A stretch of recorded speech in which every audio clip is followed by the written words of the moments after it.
Department, department کا مطلب ہوتا ہے محکمہ۔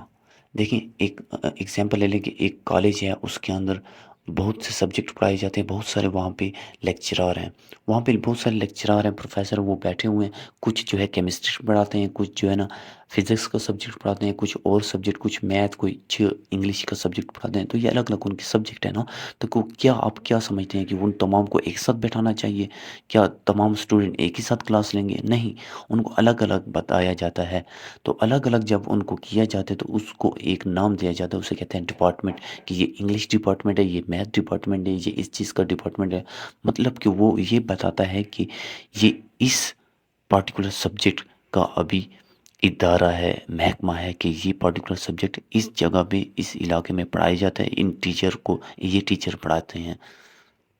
تو ایگزامپل دیکھیں، he move to the sales department, کہ مثال کے طور پر ایک کمپنی ہے، کمپنی کے اندر جو ہے بہت ساری جابس تھی، بہت سارے ورکر کام کر رہے تھے، تو الگ الگ ان کے ڈپارٹمنٹ تھے۔ کچھ کا کام تھا کہ سیل کرنا، کچھ کا کام تھا کہ بائی کرنا، کچھ کا کام تھا کہ لوگوں کے ساتھ جا کے ان کے ساتھ ڈیل کرنا۔ تو ایک جو ورکر تھا وہ اس نے ایک ڈیلنگ والے ڈپارٹمنٹ سے نکل کر سیل ڈپارٹمنٹ میں خود کو ڈال دیا۔